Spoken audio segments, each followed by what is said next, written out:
So we have these tools now, mainly being the mean value theorem and kind of just a basic understanding of derivatives, and we want to kind of combine them to create some sort of overall understanding of how a function works or how the graph of a function behaves. If you understand the derivative, aka the slope of a function at any point on the function, then you really know how the function is changing at that point. And if you know how the function sort of ebbs and flows, you can discover a lot.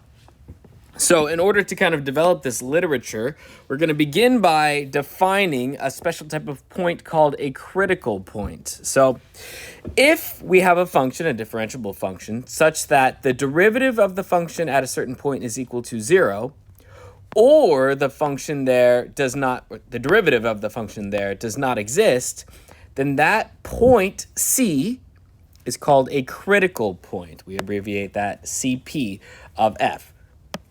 So to kind of get an idea for what that looks like, very literally, say I have some sort of function. Looks like this.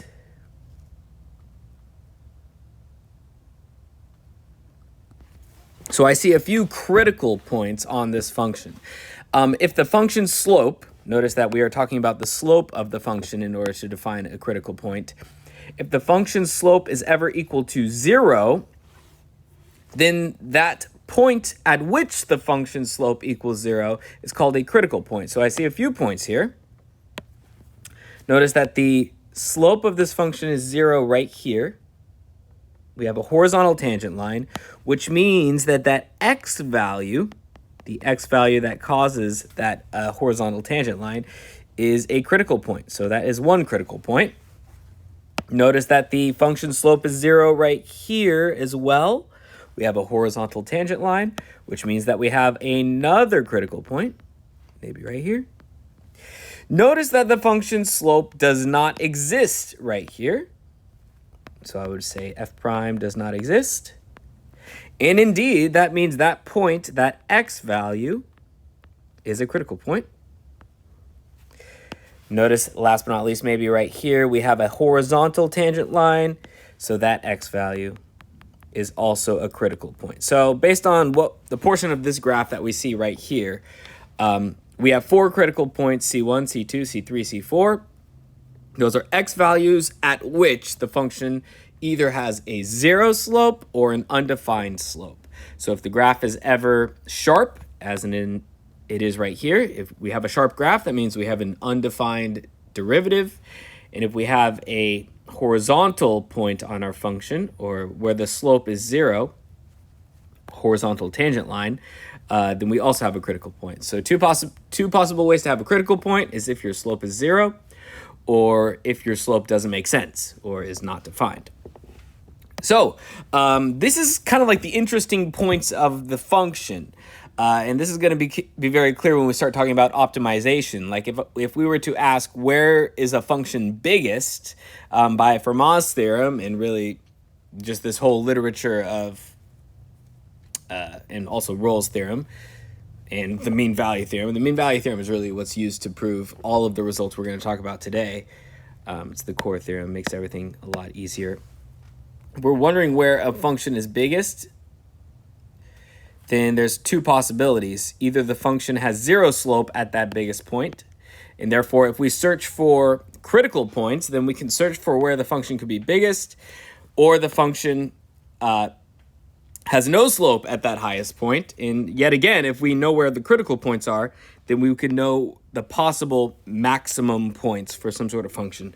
And it's really useful if we're given some sort of function to maximize it or minimize it depending on context. And that really is the process of what I call optimization. And that's really the application of derivatives is going to come to us very quickly here. Literally all of this literature is so that we can optimize certain functions, functions that we see in the real world. So let's see a concrete example. Say we have some sort of function like this, and we want to find all of the critical points. We know that if we have extrema, by the way, here, let me write this. I'll use gray. Mins and maxes.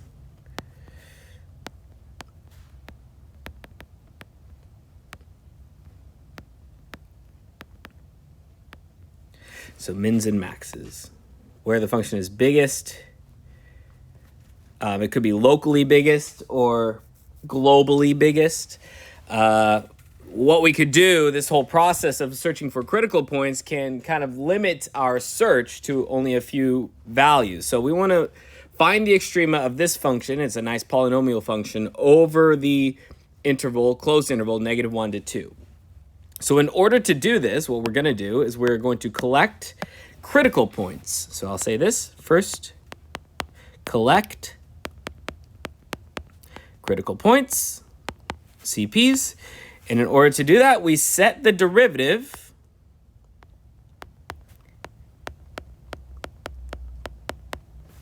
equal to 0 and then solve for x. So these are the possible x values for which the derivative equals 0. And why is that important? Because if the derivative is 0, then we either have a local maximum or a local minimum. And also, I didn't say this, but we also want to make sure that the derivative, we also want to try to find the points where the derivative does not exist. This is a polynomial, though, so I know the derivative is going to exist everywhere. But to start off, we're going to set the derivative equal to 0. So in doing that, f prime of x in this case is quite easy. It looks like f prime of x is going to equal 12x cubed minus 12x squared. And we want to set that equal to 0, which implies that 12 times x squared, let's see, I can factor out an x squared, and what else do we have? We have, oh, that's literally just an x minus 1 is equal to 0, so which means we have two critical points. X equals 0 and 1.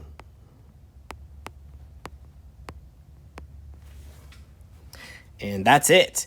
So we have, and if we want to see if they're maximums or minimums, notice that the question is find the extrema. Okay, so that means find the mins and maxes, or yeah, how big the function is or how small the function is. So we need to check 4 different points. So I'll say this, to find all mins and maxes,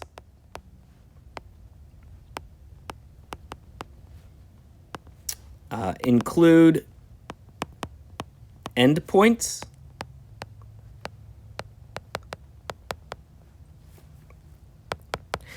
in other words, we need to observe behavior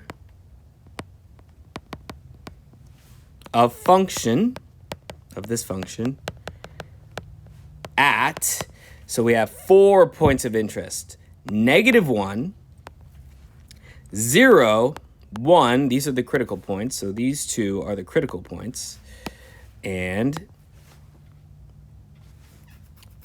2. So critical points, by definition, are in the interior of the domain of our function. So the domain in question in our case is the closed interval from -1 to 2. -1 or 2 can therefore not be critical points. They are the interesting points that are on the inside of the function. So we don't know what this function looks like, and that's what we're trying to discover right now. And in order to do that, what I'm going to do to see if these critical points are either local minimums or local maximums, what I do is I create a sign chart. And by a sign chart, what I mean is this. And plot the critical points. So we have 0 is a critical point and 1 is a critical point. And we are wondering what the derivative does, or what the slope of our function is on either side of these critical points. So I'm going to do -1. I'm going to do 2 here.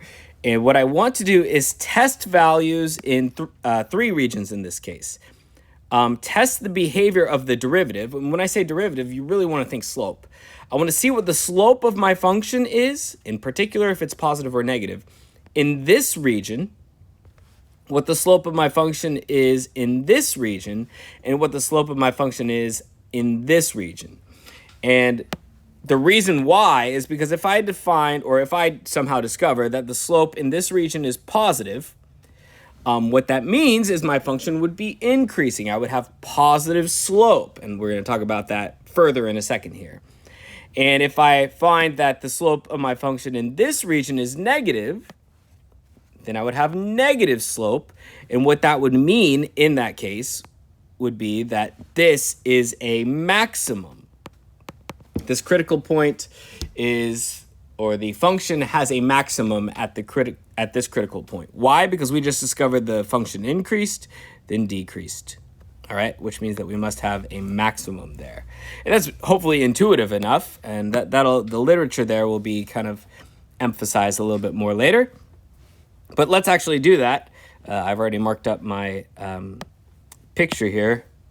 So what I do is I test values of the derivative. So here's my derivative right here.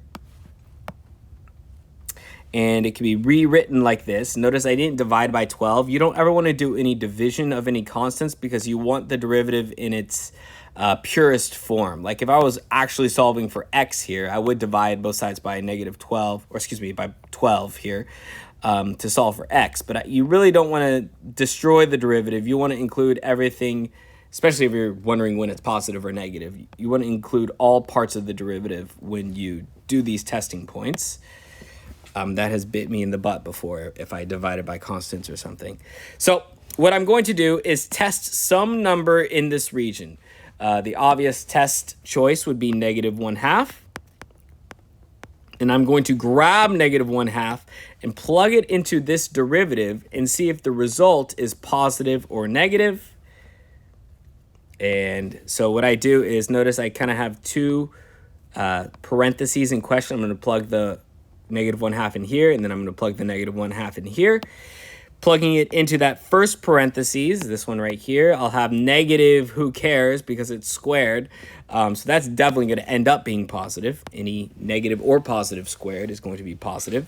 Plugging the negative 1/2 into this part right here, that's going to be negative. Negative 1/2 minus 1 is negative. And then I simply ask myself, hey, if I multiply a positive number by a negative number, is that going to be positive or negative? Well, that's clearly going to be negative, which means that the pink that I have here is wrong, not true. But what I'll say is therefore decreasing. Looks like I'll say the function is going down, so this is wrong. My function is going down in this region. Okay, and then I would simply test something in this region. So how about positive 1/2? So what I'm going to say is test positive 1/2. Plugging positive 1/2 into this part right here. Anything squared is going to be positive. But I have positive 1/2 minus 1. That's going to result in a negative. And check that out. It looks like I have a negative again, which means therefore my function itself is decreasing again, which means that this pink right here was actually the correct call.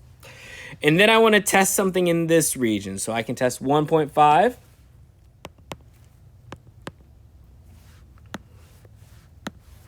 Can test 1.5. Plugging 1.5 in right here, I barely have to think. That's always going to be positive. And then plugging 1.5 in right here, that's going to be a positive number, which is indeed going to result in a positive, which means my slope is positive. Remember, this is a slope machine. This is our slope machine right here. This is simply this rewritten. This thing tells me the slope at any x value. I just discovered at this x value of 3/2, my slope is positive, which means I therefore know that my function is increasing there. And I can write an arrow going up. What that means is this is not a max. Looking at these pink arrows, this is not a max. What that says is we have a critical point that is neither max or min. So just because you have a critical point does not mean you have a maximum or a minimum. The only thing you know if you have a critical point is that your derivative is either 0 or undefined there, our function probably looks something like this. Notice that we do not have a maximum or a minimum there, but we do have a horizontal tangent line. Okay, and notice that that makes sense based on this. The function goes down, flattens out, and then goes down again. We know that we have a 0 slope right here, and we know we have negative slope on either side. So it looks something like this. Notice that is not a local extrema, neither a local maximum or a local minimum. But over here, it looks like we do go down, have a 0 slope at 1. That's what we discovered. And then we go up again. So I think for this guy right here, our function does look something like this. And we do have a local minimum at this value. Notice we still have that horizontal tangent line. So this point right here is neither a local min or max, but this point right here is a local minimum. And those are the only 3 regions that we are curious about. So we have a local minimum, neither a minimum or a maximum. So we can ignore that, other than it's perhaps, I guess it's interesting that the slope is 0 there. We want to find all extrema. We have a local extrema right here. We know we have a local minimum. By the way, this process, spoiler, this process is called the first derivative test, to test for local minimum or local maximum. The first derivative test said that this point right here, this whole sign chart, is the first derivative test. But we still need to talk a little bit more about literature here, the literature of mathematics. So this says it's neither a local minimum or a maximum. And since we go from down to up, we have this picture in the first derivative test, which is what we were testing over here, tells us that this is a minimum, local minimum. Okay. Okay, so where was I? Oh yeah, we want to test to see about global maximums. So global maximums, all you have to do to find,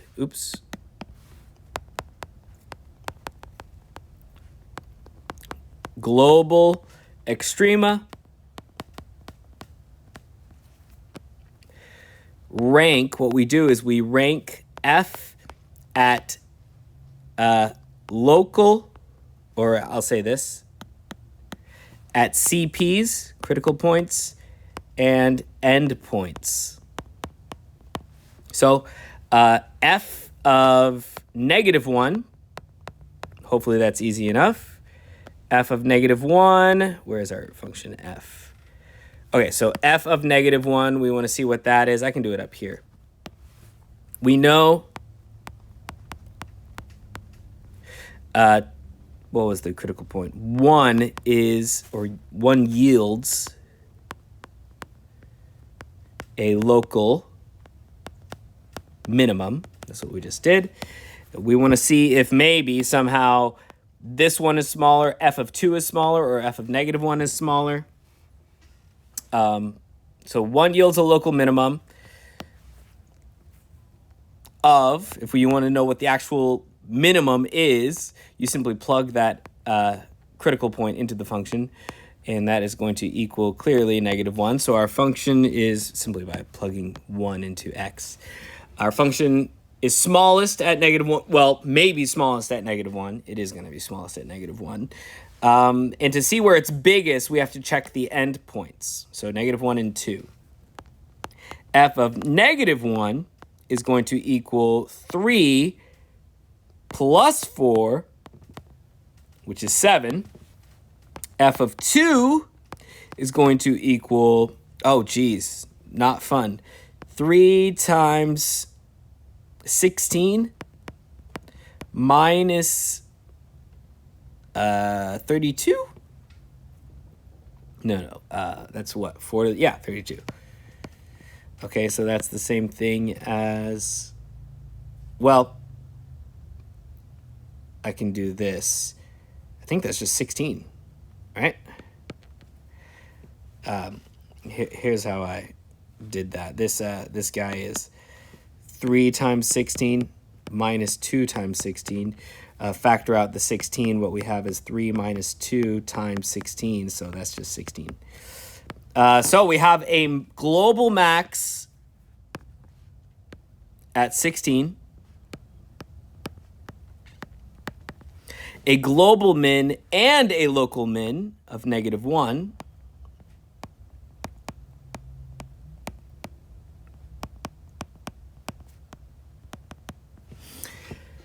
and it occurs at the critical point 1, and we have a global max occurs at the critical point 2, and our function, if you wanted to sketch our function, it must look something like this. So from -1 to 2.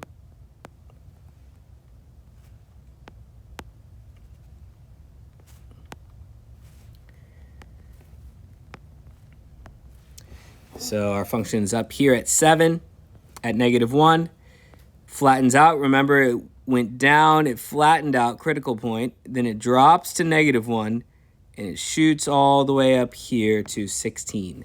So this is a rough sketch of our function. Looks something like that. All right, so that was a good warm-up example of how to deal with critical points, how to search for them. Let's do it again for this one, because I think this one will have some undefined critical points. So here's my solution. Set f prime of x equal to 0. F prime of x is going to be 2 minus, so I'll write this, f prime of x is equal to 2 minus, oh, interesting, 2x to the -1/3. All right, so that's the same thing as 2 minus 2 over the cubed root of x. And that's the same thing as 2 times the cubed root of x minus 2, all divided by the cubed root of x. So the question here is, when does this equal 0? Or when does it... Oh, interesting. When is, to find critical points, when is f prime of x equal to 0, or f prime of x does not exist? Okay, that's bad English, but you get the you get the idea. It does not exist when the denominator is equal to 0. So, and we have to make sure that that's within the field of question. So here's the range that we are looking at. Notice that 0, f prime of 0 does not exist. It's not a thing. And f prime of 1. So to solve for when the derivative is 0, you set this equal to 0 and solve for x. And we're going to notice that if the cubed root of x is equal to 1, then we'd have 2 minus 2. But the cubed root of x is equal to 1 only if x is equal to 1. So what that means is, yet again, 0 and 1 are critical points.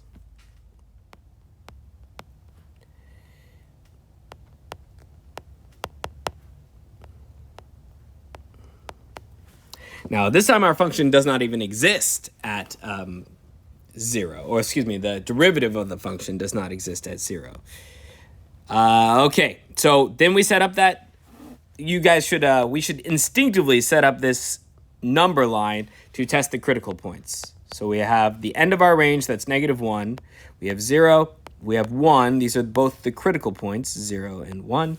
And then I think we're up to 3 this time. Okay, so we have to go a little bit further. And we want to do what we're doing, like I said, this is called the first derivative test. We'll mention that explicitly here in a second.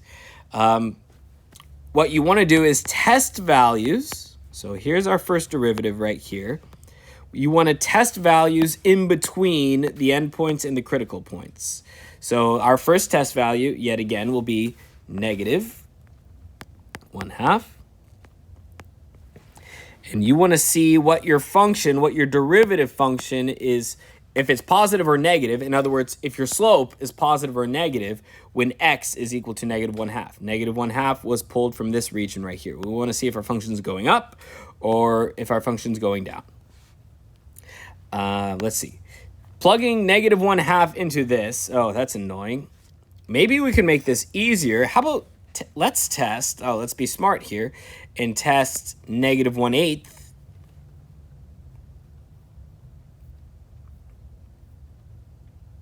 instead. You certainly don't have to, but I'm going to test negative 1/8. And you might see why. Because the cubed root of negative 1/8 is 1/2, or negative 1/2. So when I plug negative 1/8 into this numerator right here, that's going to be negative 1/2.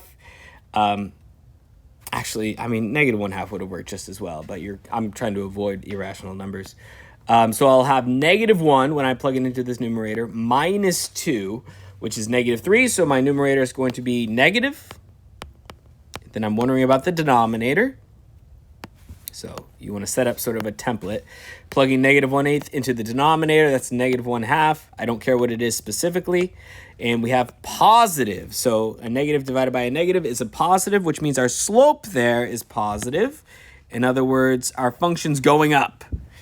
And that is a result of the mean value theorem. It's called the increasing decreasing test. Again, we'll talk about that soon. The order here is a little bit weird, but that's okay. Let's test something in this region next.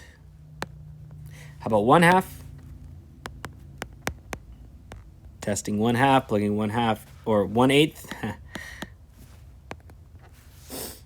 Plugging 1/8 in right here, that is going to be 1/2, the cubed root of 1/8, and we have 1 minus 2, that is negative.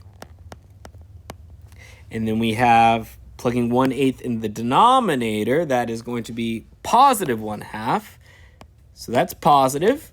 A negative divided by a positive is negative, which means my slope in this region right here is negative. All right, so it looks like what we just discovered is a local maximum. So in my brain, I'm like, oh, hey, therefore, local max. You might be like, why is that a local max? Because I just said that my function goes upwards and then goes downwards. That sounded aggressive. I didn't want it to sound so aggressive. And I know that my function's derivative actually does not exist at 0. So if I wanted to start sketching my function, it might look something like this. It goes upwards and then downwards, something like that. Okay, and moving on, I want to see what this is going to look like right here. I choose some value in this region. 2 works great. So plugging 2 in, I'm going to test 2. And remember, I only care if it's positive or negative. So maybe 2 is not a good call here because I'm going to plug it into this guy right here and I'll have the cubed root of 2. And I don't know if the cubed root of 2 is going to be, well, the cubed root of 2 is bigger than the cubed root of 1, which means that it's going to multiply to make this 2. When I multiply 2 times something bigger than 1, it's going to be bigger than 2. And if I take away 2, that's going to be positive. And if you guys have a calculator, you can just use your calculator. But I just logic that out. So the cubed root of 2, grabbing 2, plugging it into this x value right here. Cubed root of 2 is certainly bigger than the cubed root of 1. And if it's bigger than, and the cubed root of 1 is 1, so the cubed root of 2 is bigger than 1. If I multiply 2 by something bigger than 1, then that's going to be something bigger than 2, which means that this numerator is going to be positive. Okay, crazy. And then, of course, cubed root of 2 in the denominator right here is also going to be positive, which means that, again, I'm plugging this into my slope machine. This is what tells me the slope of my function at any value, which means I just discovered that my slope is positive there. And it's going upwards. That's what we have. The slope is positive, and therefore it's going upwards, which means that we have a local minimum right here. So this was talking about this one. What we now have is a local minimum. So therefore, local minimum. You might say, hey, why do you know that's a local minimum? Well, because my function or my curve is going down and then it goes up. And I know that my derivative here at 1 is perfectly defined at 0, so I know it's not going to be sharp like this local maximum right here because my function didn't exist right there. So I know my function actually is going to have a smooth minimum right here. It's going to look something like this. Whoops, I wanted to use pink. Something like this. So it goes down and then up. This is my actual function that I'm drawing right now. And you can kind of see how a function can go from this and then to this sort of thing right here. And that's the general idea. So I discovered a local maximum and a local minimum by searching for critical points. And to find global extrema, here's what I do. For global extrema, so local max at x equals 0, local min at x equals 1. And to figure out what the actual max and min are, you simply grab the x value and plug it into the original function here. So f of 0 is equal to 0. That's pretty obvious from this guy, plugging 0 in right here. F of 1, that's also pretty obvious. Replace x with 1. It looks like I'm going to have negative 1. And to find global extrema, what you do is test the endpoints. So figure out what the endpoints are. So f of negative 1, or excuse me, figure out the function value at the endpoints. That's going to be 2 times negative 1 minus 3 times negative 1 to the 2/3. Negative 1 to the 2/3 because of this even numerator in the exponent that has to be positive 1. So I have negative 2 minus 3 is equal to negative 5. Okay, so I have negative 5. That's clearly going to be, well, that's at least lowest so far. So negative 5. And to figure out another extrema, I have to test the other endpoint of 3. So f of 3. That's going to equal nothing pretty at all. 6 minus 3 times, okay, cubed root of 3 squared, or just the cubed root of 9. Well, I know that is going to be bigger than 6 minus 3 times the cubed root of 8. Oh, wait. No, smaller than. Yeah, careful. So I'm taking away, because of this negative right here, I'm taking away something bigger, which makes the whole thing smaller. Almost got me. Cubed root of 8. And that is equal to 6 minus 6, 0. So this is smaller than 0. So I don't know. What did we... I guess how much smaller is really the question. Let's see how we can figure that out. What's the next cube? 27 is the next cube.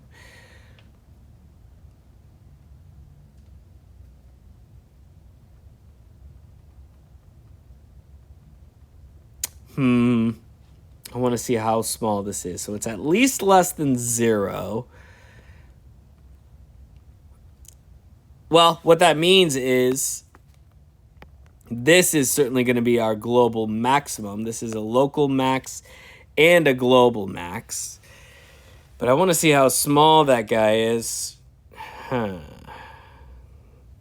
want to avoid approximations. All right, let's see how sharp I can be here.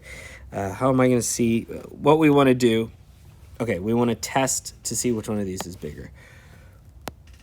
Which is bigger?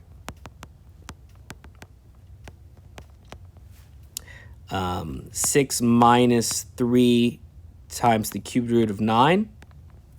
I mean, there's no way that's going to go all the way to negative 5. We're wondering if it's bigger than or less than negative 5. And negative 5. So we don't know if this goes like this or like this. What I can do is add 5 to both sides. What we can do is assume 1 and see if it ends up making sense. So let's assume That one's bigger because that is my guess. So 6 minus 3 cubed root of 9 times the cubed root of 9. I'm assuming that's bigger than negative 5. And that would mean that 11 is bigger than 3 times the cubed root of 9. Let's see.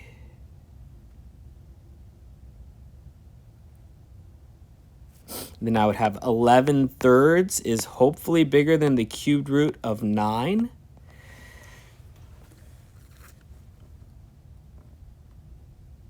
Is that true? Those seem close. Shoot.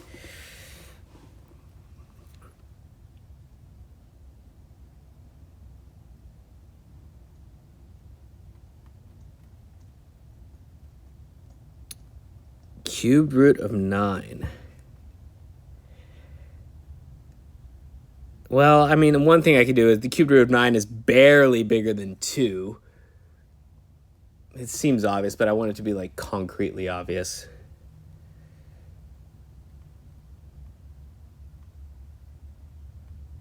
Oh. I also know this. Here we go. 11 thirds is bigger than 3. Which is equal to the cubed root of 27, which is, oh, check this out, guys, which is bigger than the cubed root of 9. And then we're done. Okay. All right. I wish I didn't spend that time, but there you go. Now I know without any calculators that our absolute minimum is at negative 5. So here's the global minimum. It is not a local minimum, but it's our global minimum. And we have a global maximum, which is also a local maximum at 0. So our function looks something like this. We know it's sharp. At negative 1, it goes to negative 5. Goes up here, hits 0, swings down, curls back up. This guy right here is 3. And here is 1. Here is 0. We know it's sharp there. Local minimum. Yeah, that looks good. Function looks something like this. All right, so that's kind of like a taste of if you know the critical points and you know how to analyze the critical points using this thing called the first derivative test, you can figure out a lot about your function. So let's kind of make these tools a little bit more strict, give them names. And in order to do that, what we want to do is literally tell you what it means to be increasing, in this case, strictly increasing. So a function f is strictly increasing on an interval I if for any 2 values in that interval, the function at the lower value, the function value at the lower value, is less than the function value at the bigger value. So just to see how this works. Here's my interval. I grab x1, and I know x1 is less than x2. What strictly increasing means is if I were to evaluate my function here, it's going to be less than my function here. So that would be, this would be f of x1, that height, and this would be f of x2. Look, my function's getting bigger. If that's always true, no matter what 2 values you pull from the interval, so if you know that your function will always be getting bigger, no matter what 2 values you pull from the interval, that means you know that your function is increasing over that interval. Strictly increasing over that interval. That's by definition. And of course, we have an analogous idea for strictly decreasing. Notice that if your function is continuous as well, so let's say I'm drawing here's my interval, and I want to draw a continuous increasing function, and let's also say it's differentiable, something like that. Notice that the slope at any of these values is going to be positive.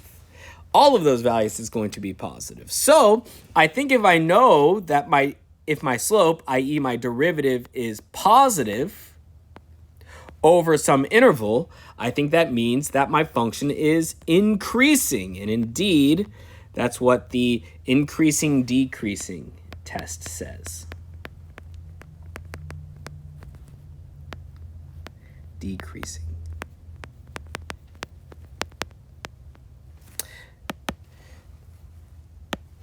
So the increasing decreasing test says if your slope is positive for any number on the open interval, then f is increasing over the closed interval for which your slope is positive. Okay, so if your slope is positive everywhere, then your function has to be increasing. That hopefully is intuitive enough.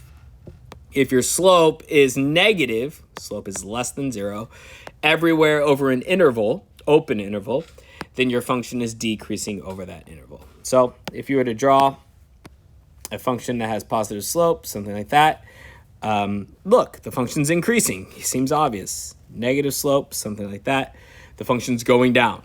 From left to right, the function is getting bigger. From left to right, the function is getting smaller. And therefore, well, I'm kind of saying the converse right now, but if you know your slope is positive, then your function's getting bigger. And we've already used that.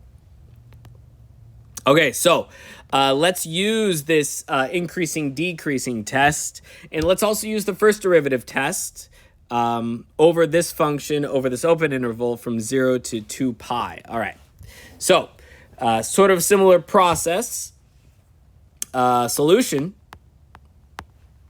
If we want to find local extrema, what we want to do is find where the derivative is equal to 0, and then use the first derivative test on either side of the critical points to see if it's going from down to up or up to down, increasing to decreasing, or decreasing to increasing to see if it's a minimum or a maximum. All right. So we got f prime of x is equal to 1/2 minus cosine of x. F prime of x is equal to 0 implies that cosine of x is equal to 1/2. And where does the cosine equal 1/2 over the interval from 0 to 2 pi?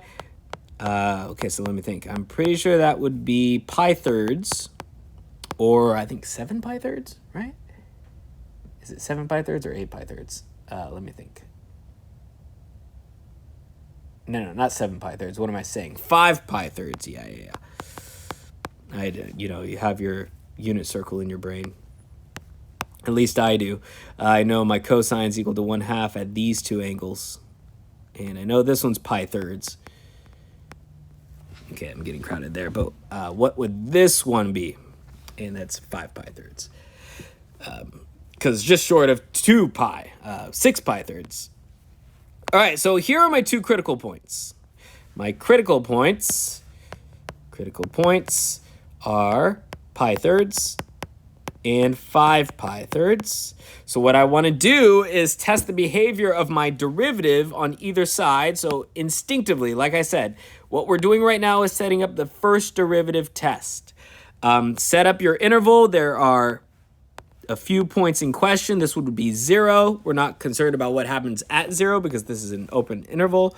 We have 2 pi, and then we have pi thirds, and then we have 5 pi thirds. And so let's figure out what our, I'm going to need a unit circle for sure to figure this out. So we want to see if the derivative, if the slope is positive or negative in these three regions. We want to check this region, see if it's positive or negative. Check this region, see if the slope is positive or negative. Check this region to see if the slope is positive or negative. I know our slope is equal to 0 at these two values. So I'm wondering if it's going down then up at those values or up then down at those values. Okay, so in order to do that, let's see. Let's test. I mean, we can really test anything from 0 to pi thirds. So we can test, how about pi sixths? What we have is 1/2 minus cosine of pi sixths. That is the same thing. as 1/2 minus root 3 over 2. Am I doing this right? Yeah, I think so. But that's negative. I don't think my slope is negative.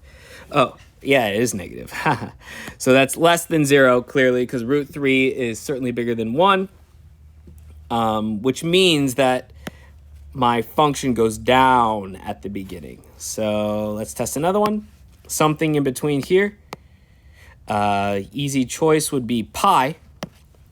Let's test pi. And what I would have, again, I'm testing into the slope machine. This is telling me the slope at any value. Plugging pi in for cosine. The cosine of pi is -1. So I'll have 1/2 minus -1. That is 3/2.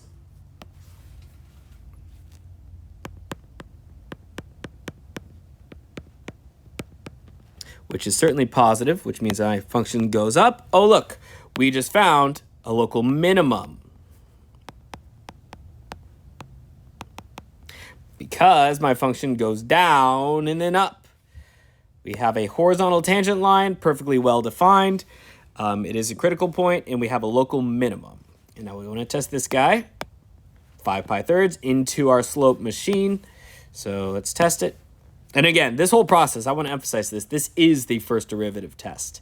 If you're, what the first derivative test says is if you change from decreasing to increasing, then you have a local minimum.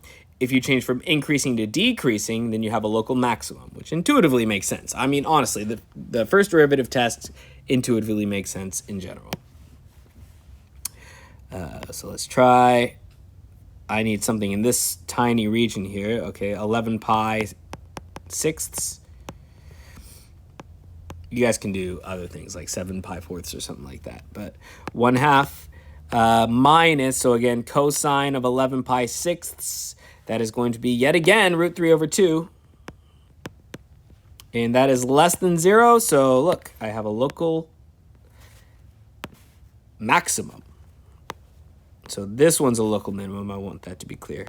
This one would be, therefore, a local max. And again, this is the first derivative test. That is what I just used. Since I know I just discovered that I went from up to down, I have a local maximum. Whereas I had that other example when I went from down to down, and the first derivative test says, well, that means you don't have either a local maximum or local minimum. Okay, so I discovered some local extrema. I want to find global extrema. But the problem is I can't include endpoints here. So what I could do, I'm unconcerned. Notice this is an open interval. I don't care about what happens at the endpoints. I care about what happens strictly between the endpoints here. But I can still see the height of the function, and I know this function's continuous as the difference of continuous functions, which means I know I can discover sort of a general idea for what this function looks like by plugging in these endpoints, even though that's completely blasphemous because f of 0 doesn't exist, or at least we don't care about it, to see what that is. Notice f of 0 is equal to 0. And f of 2 pi, if we were to extend this function, again, the function doesn't care about what 2 pi is, f of 2 pi, if it even exists. So I'll put this maybe in a thought bubble. F of 2 pi is going to equal, okay, I think it's just pi, because if you plug 2 pi in right here, that's just pi. Sine of 2 pi is 0. Okay, and I want to discover how high my function is at these critical points, because I know a maximum occurs right here and a minimum occurs right here. And I want to see how high that maximum is.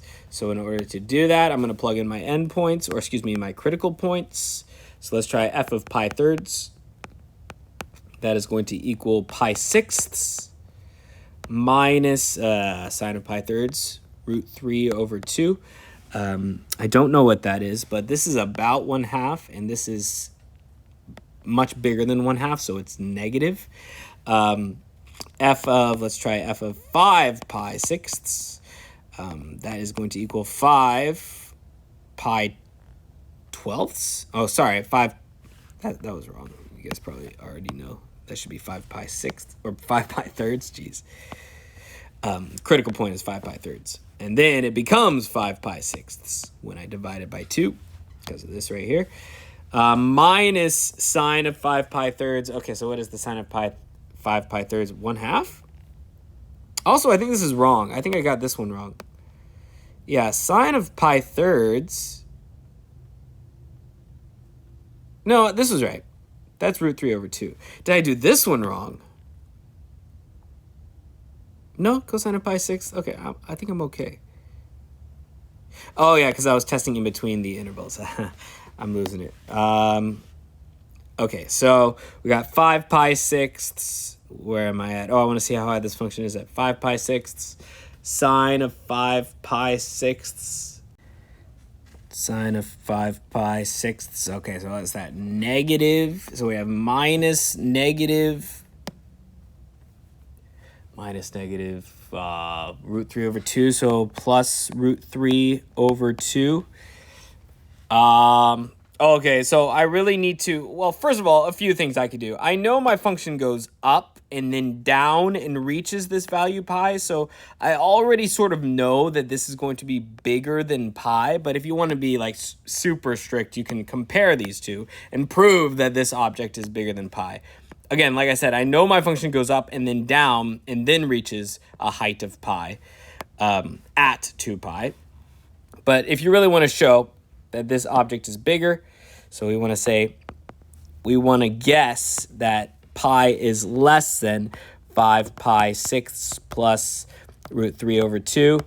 What you could do is kind of unravel this inequality and make sure it makes sense. So I'm going to multiply both sides by 6. 6 pi is less than 5 pi plus 3 root 3. All right, let's see how obvious we can make this. Pi would then be less than, hopefully, 3 root 3. Something we know is pi is less than 4. Let's see. Pi is less than 4, which implies that pi squared is less than 16. And 3 root 3 squared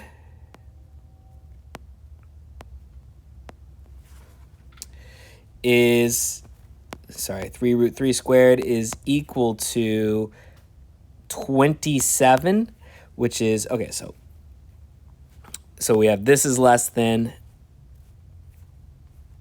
27, which is equal to 3 root 3 all squared, taking square roots. Positive square roots. We see that this certainly holds true, which means this is true, and our guess through analyzing the derivative here, we know our function goes up, reaches some high point, and goes down to reach the point of pi. So overall, here's what my function looks like. It goes down, then up, then down. We have these points right here. Looks something like this. So this point was that first critical point of pi thirds. We know the derivative is 0 there. We have our global maximum right here, 5 pi thirds. And that the global maximum is equal to this number right here, f of 5 pi thirds. This is, of course, a height of pi. And that's what our function looks like. Another thing we often ask for is intervals of increase.